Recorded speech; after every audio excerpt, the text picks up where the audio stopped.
Hello and welcome to Game and Chat, the podcast where we invite members of the gaming community and industry to join us to play their favourite multiplayer games whilst telling us about themselves and why they love these games so much. And also on the case of the members of the gaming industry, to talk about the games that they have created and to learn more about them.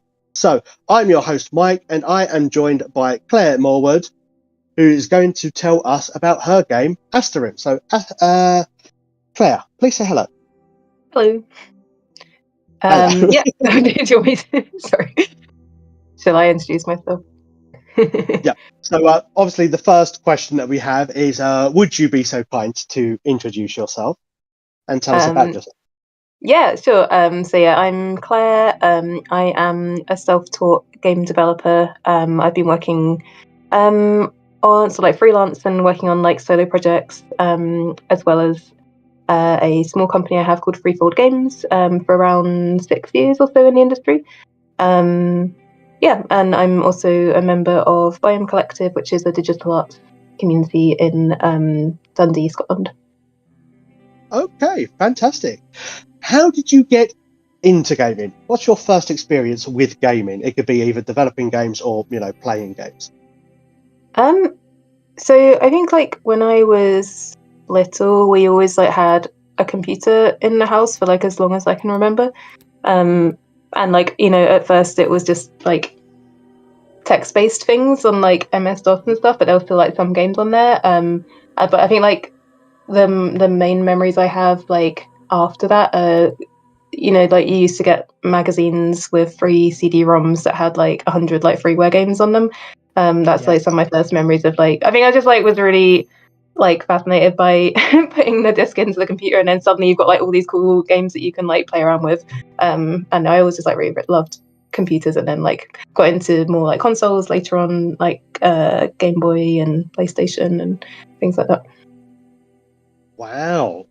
I mean, I remember when, like, with PlayStation Magazine, and they had like demo discs and stuff like that. Yeah. And I think on one demo disc, there was something about a program that you could actually create your own games as well. And I thought, oh, that was really, really cool. And you could actually try other people's games. And I remember reading somewhere about like John Romero, like when he first got his starting out, he was basically just creating games and then, putting them out on these like floppy disks. So, and then sending them off to like companies, which would then just like have like these demos available for, people to play all these different games, and his would be like included within them.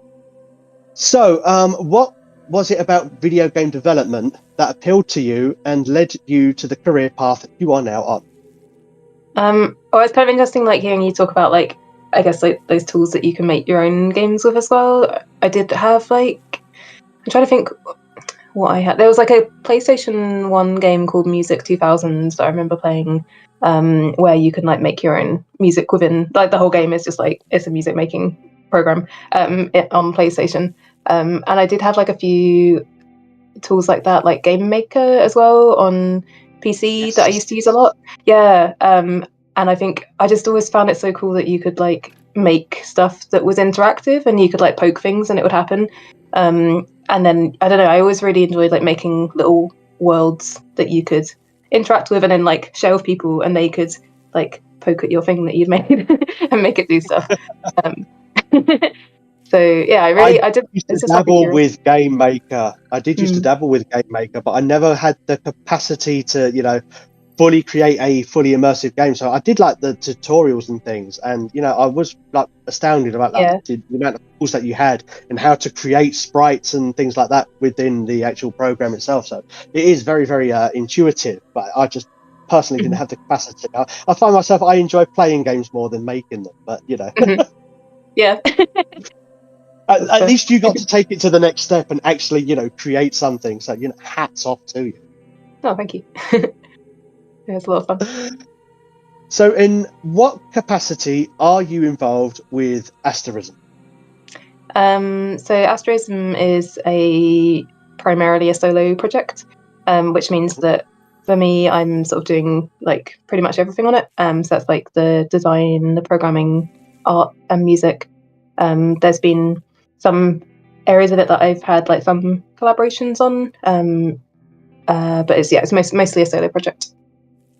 Okay, So you do the direction, the game design, audio, and wow, that's a lot of hats to wear. Yeah. When did the yes. When did the development for the game first begin, and what inspired its creation?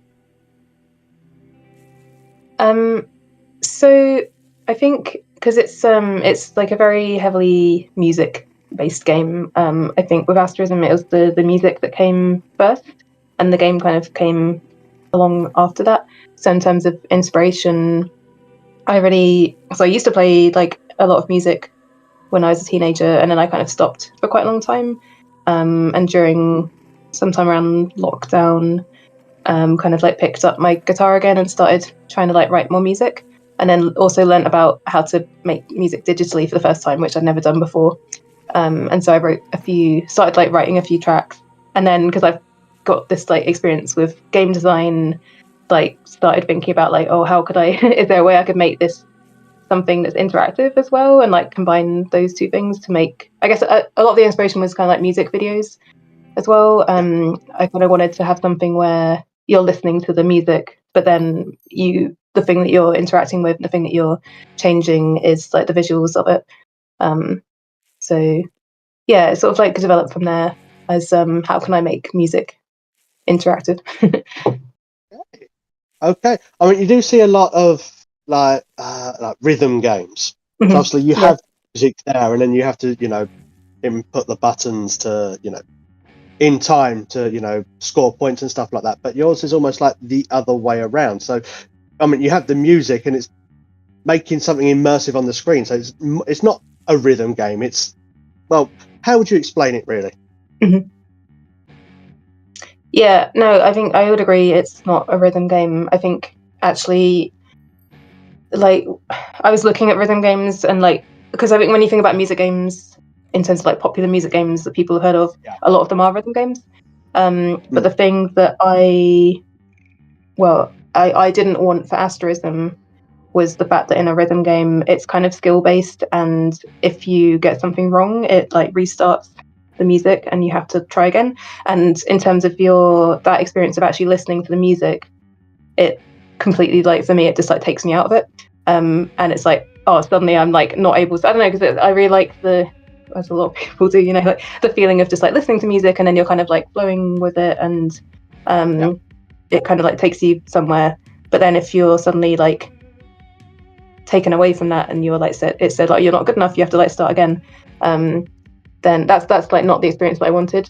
So that was kind of like one of the main constraints that I put on the design, was that I wanted it to be so like whatever you did within the game, it's never going to interrupt you, which means that the music has to continue, the level has to continue no matter what actions you take, but I still wanted it to feel like your actions have like meaning. So it's kind of more like you're exploring and dancing within the music, rather than there's rhythm elements, like there's things that you can do on the beat that feel good, but it's not like you'll be penalized if you don't do that.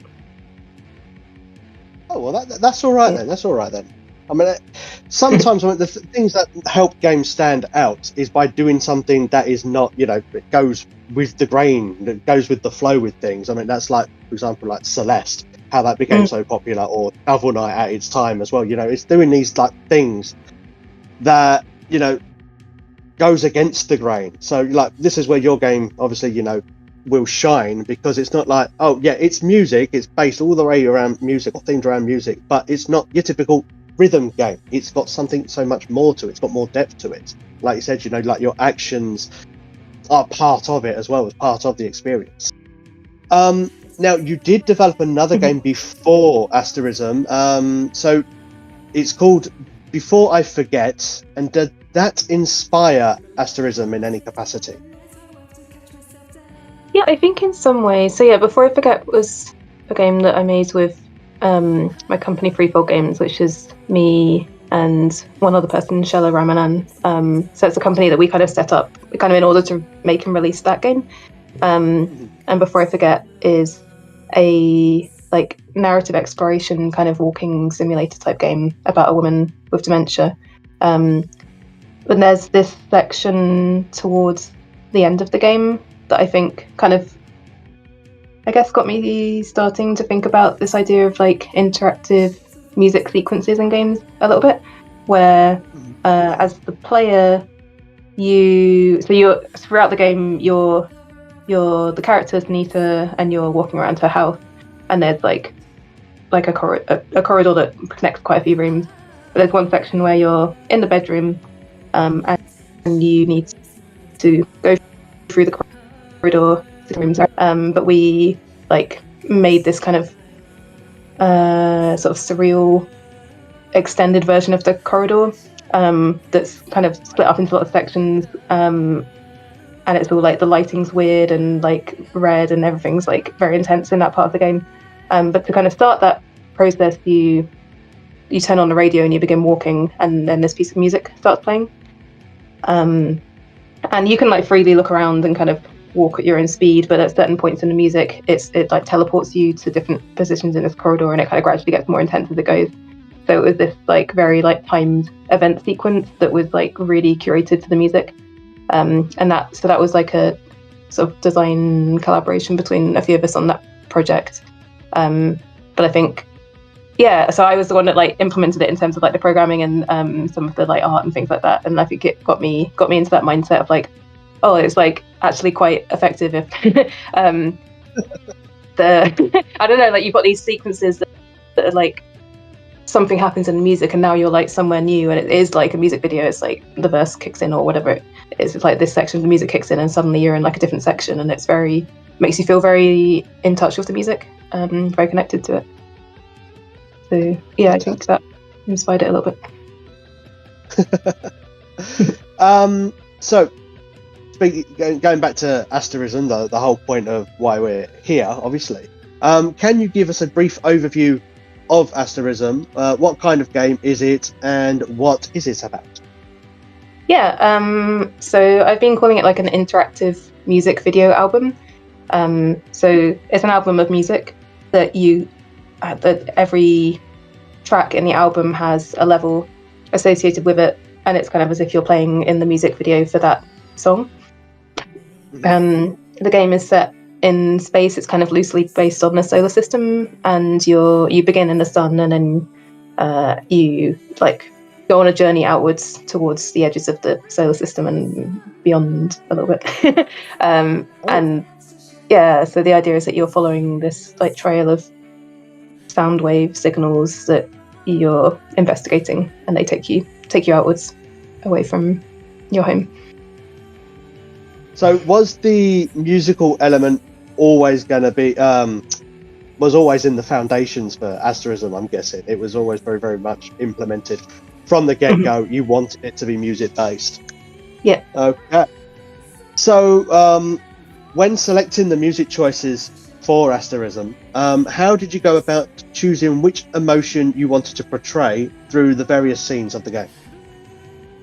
So do you mean in terms of like songwriting for that, like how? Yeah, much like the theme of the songs, the mood of the songs.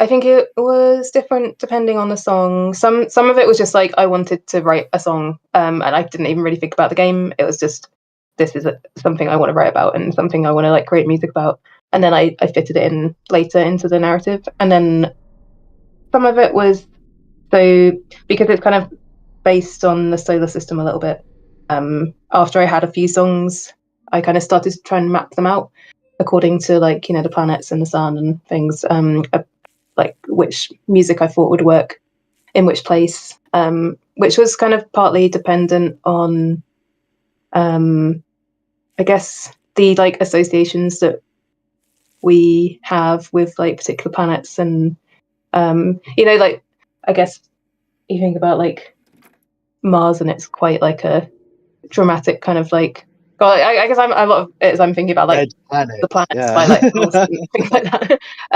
Where there's like these associations that we have, yeah, like a red planet, and like Jupiter is like big, and like I don't know, it's like the gas giant. Yeah. So some of that came into it with some of the songs. I think actually like Jupiter's probably a good example. I knew that I wanted to make something that was like quite like it felt quite big, and I originally wrote it as like kind of like a more synthy, dancey type track. That it's not quite that anymore, but had like elements of it that felt very like like like this big moment in the middle of the album. And then the first few tracks kind of, I think it kind of feeds into the art style a little bit as well. I try to like match all these like elements of it, so the first few tracks feel a bit more like grounded in some ways in terms of like the instruments that I used, and also with like the art I've got a lot more so that something I haven't mentioned, I guess, is the art style of the game is like all handcrafted, or like mostly handcrafted, sort of stop motion-y, cardboardy type things. And the first few tracks are much more like that. It reminds me a little bit of like the music video for, is it Jackhammer? I think I can't tell you who sang the song. I wanna be a jackhammer, and it's like made up with like fruits and vegetables and things. It's very, very like early 90s, I think, or late 80s and early 90s. And it's a bit like, I don't know, it has that similar sort of feel to it from the aesthetic. Cool. I'm looking that up right now. Peter Gabriel, I want to say. Oh, okay. Yeah, someone did recommend me something else that he'd done in relation to Asterism as well, actually. Okay, yeah, I can see like a preview. Yeah, I'm gonna watch that later. Anyway, so let's talk about the protagonist of the game now. It's Ruby. So if you could tell us a little bit about Ruby and what motivates her. So Ruby she lives on the sun. She's a Solarian. She's like a researcher. She kind of started this research group in order to investigate these signals that she's been hearing, and she wants to, I guess, like, she's very like curious about what these signals are, and kind of feels this like real urge to discover more about them. And at the same time, I think she's quite what's the word, like feels quite stifled in the sun. Like, she's also got this urge that she just wants to get out and explore things anyway. So this kind of opportunity arises where she's like, actually, in order to like research more about these signals, I have to leave and I have to go out there myself and find out what's going on. So her motivation is this like urge to discover like the unknown and kind of go out into this scary space. Brilliant. I mean, that is the case for many young adults who, you know, especially if they're in like a small town or village or whatever, and they want to see more of the world, they want to explore, they want to go out into the big city or, you know, to the countryside and, you know, stuff like that. So I can see that, you know, vibing with a lot of people. Now, the game itself is made up, as you said, it's almost like music videos each one. So how many playable music videos does Asterism have to offer? There's 12. There's like an initial one in the sun, which you can kind of, is like a tutorial for the game, and you can spend as long as you want there. So that one's not timed in the same way, but all the other ones, the 11 other tracks, are like timed to the length of the song, so they're much more. So you got enough songs there for a full album then. Really? Yeah. Could we see an LP happening in the future? I mean, I'm releasing like the music on Bandcamp, and I'm making a CD of it, so I'm definitely doing that. Yeah. Oh, look, we got an exclusive right here.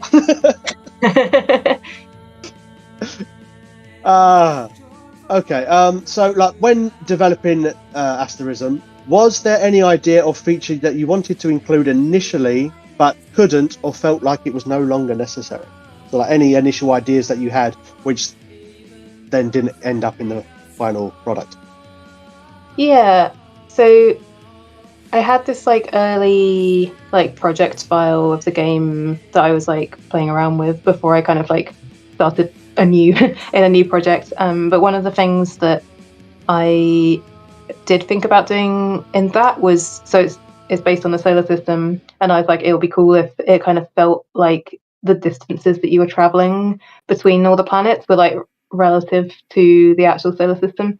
So I was kind of trying to like put this scene together to see how that would feel. Like you're on this little spaceship, and then I think I had to make it so that you were basically traveling at like the speed of light or something, so that it was like didn't take like years, but so it'll take like a couple of minutes or whatever to get to the first planet, and then it maybe would take like several hours to get to the last one.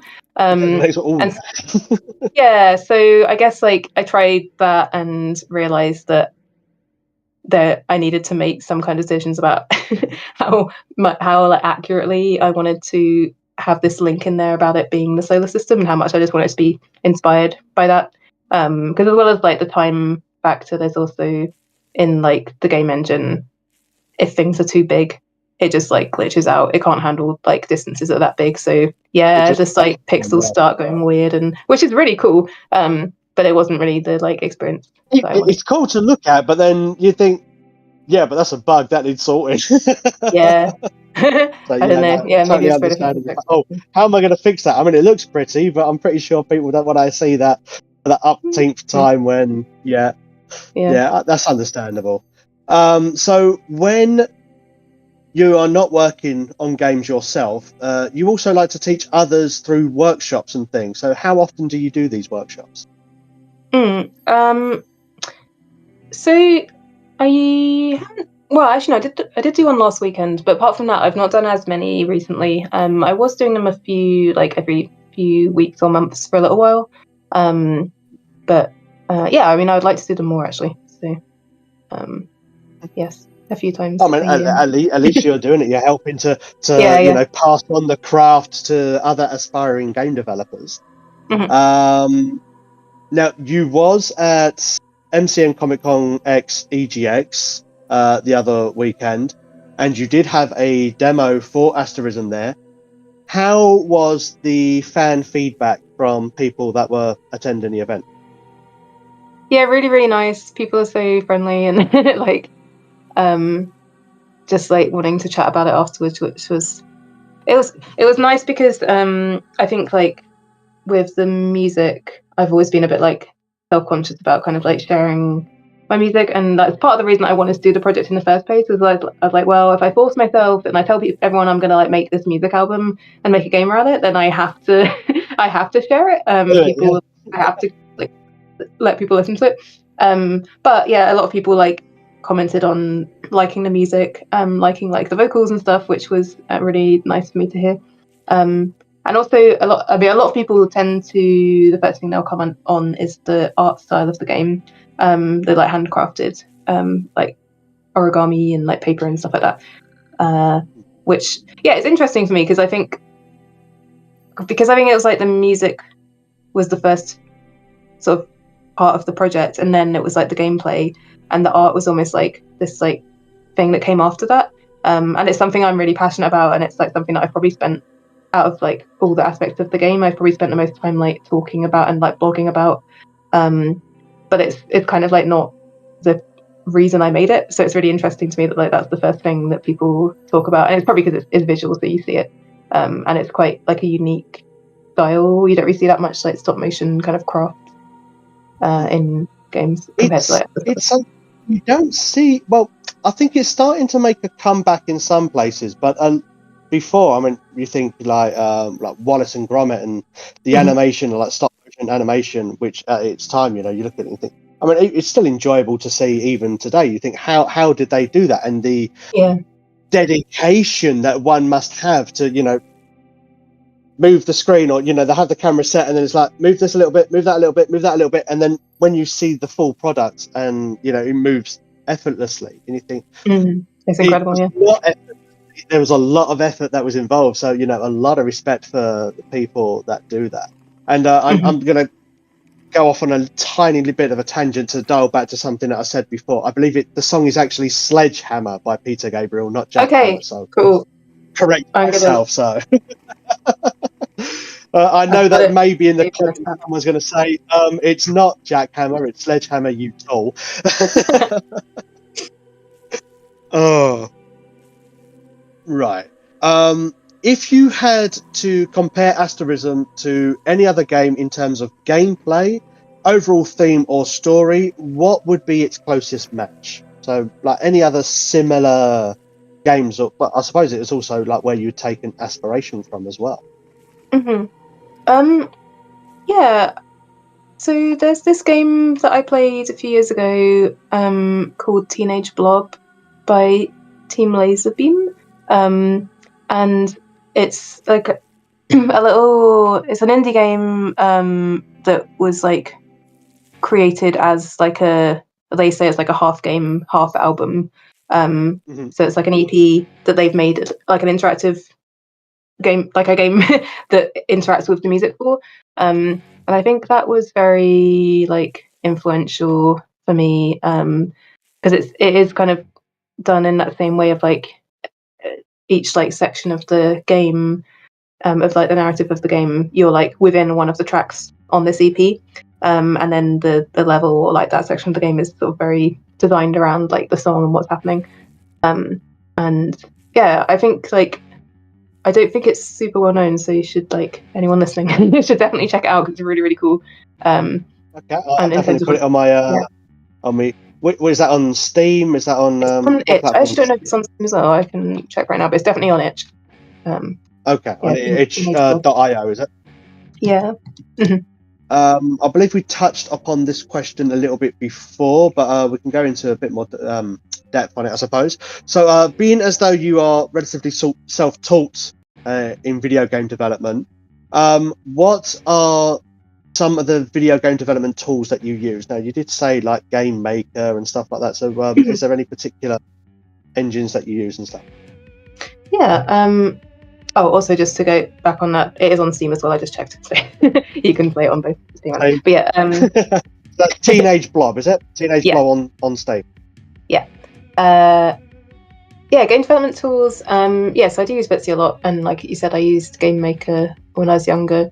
Other tools I've used recently, there's something called Processing, which is like a JavaScript library that you can use to make like sort of interactive digital like art visual things, which is quite nice to use. It's got like a nice like online editor that you can like see sort of feedback for straight away. I used that recently. There's like a little tool called Tracery as well, which you can use to make like sort of semi-randomized like pieces of text, and like you can kind of like create how do you describe it, like set up the kind of like sentence structure but then like change words within it, and so you can make like interesting things within that. So I use that in like combination with change up the commands a little bit by changing certain things. So like if you wanted something that was red to become green, well then you change the word red to green and stuff like that. Yeah, totally. So that's really fun to play around with. I'm spelling it out for the layman, but basically the layman is me, because obviously I don't know that much about game development. So if I understand it, then hopefully somebody else may as well. Having previously developed and released, before I forget, on multiple platforms, including the Nintendo Switch, with threefold games, what prompted you to work on Asterism in your own name? I guess for me, there's kind of like separate things. Like Threefold Games is like a company that I have with another person, and there's like games that we all make together. But then for Asterism, it's like it's a very very like personal project. And there's other games. There's like a lot of other games that I've made, like very small things like game jams and just like prototypes and small things that I've made like by myself as well. And this just it's like me. It's like a me game. So it's like go wild with your own ideas, and you haven't got to confer with anybody else. I mean, not that there's nothing wrong with that. Sometimes I mean, when we hear an idea out loud and you think, oh, do I really want to go with that? Or if you've got somebody to bounce ideas off of and you go, oh, that's a really really good idea, but how about doing it this way? And it work. But at least as a solo developer as well, you have freedom to just try things and just see how it works for you, and obviously you'd be able to develop the game that you yourself would also like to play. So I can see that. I think as well, just like the whole the process. Like for me, like with like these kind of games, the process itself is like expressive, and it's like a kind of outlet for me creatively, and so I don't know, like it's kind of like just an important thing for me to be able to do sometimes by myself to like I don't know, yeah, like use that process as like a way to like be creatively expressive. Yeah, I suppose that's kind of the reason as well. Fantastic. Okay, so I've got a couple more questions to go through here. Just let's see. Right, so having previously worked with Plugin Digital before I forget, how was that experience for you, and what has prompted the desire to publish Asterism by yourself, or to self-publish? Yeah, so with Before I Forget, which we made with my company Freefall Games, we collaborated with Plugin Digital to release the game on Switch and Xbox, as well as a few PC stores. And which was, yeah, it was really great, I think, because we just wouldn't have been able to do that ourselves, because it costs money to put your game on like other places. So it was like really nice to have like be in partnership with a company who we could work with on that, and just to have their like expertise on that. But I think there's also like there's like admin that comes with that. There's like business stuff, and I think for me, like with my personal stuff, I want to focus on the creativity more than I want to focus on it as like a business venture, as something, you know, I want to sell it and it to be commercial, but more than that, I want to just make stuff. And I was very lucky that I got like arts funding for this game, so I was able to like fund the development of it in a way that means I don't need to necessarily like have I'm not like relying on lots of revenue to kind of like you know go into the next project or anything. So it's more like I want to, is where I want to focus my time, I suppose, is the answer to that. Okay.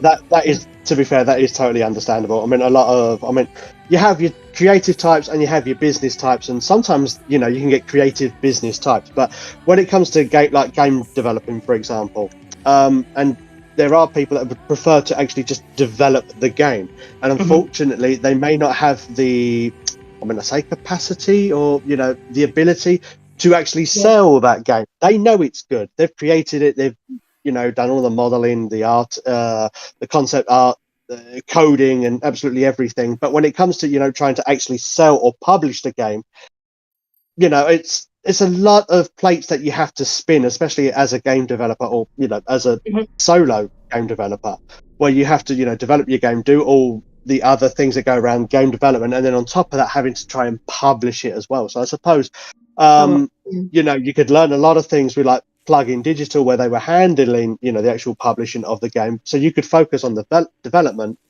But maybe you've picked up some things from how they published the game, and you think, oh, I can actually, you know, do that myself. So yeah.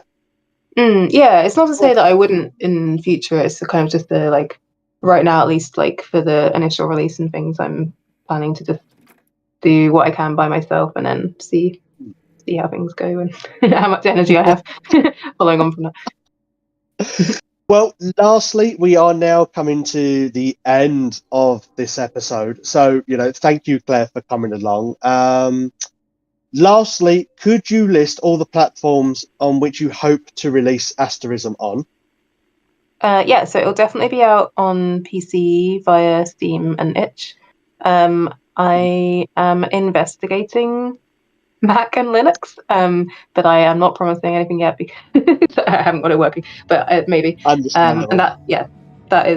that's currently where it's going to be released. Okay, and hopefully as well, I mean, if it can come to Switch as well, or to the Nintendo Switch successor, even better. But, you know, first things first, you know, get it out onto a platform, and then when you can, you know, move it onto other platforms, well, just to know that there's at least one person on Switch who will buy it. Thank you. Yeah, no, that'll be lovely one day. Two, because I'll make my brother buy it as well. So that's two. All right. Well, like with all good things that must come to an end, so must this show. So thank you, Claire, and thank you everybody at home for listening and viewing this episode. Claire, if you have anything that you'd like to say to any of your followers, any of our followers, this is your time to plug your stuff. So where can people find you? The floor is yours. Yeah, I'm on Blue Sky at Shimmer Glitch. I also have a newsletter, which you can get to on my website, which confusingly is shimmerwitch.space. So that's sort of the main ways of contacting me. Like I said earlier, I'm a member of Biome Collective in Dundee, who are a really cool collective of people. So you can Google or like search engine them as well, and like see all the cool stuff that they're doing.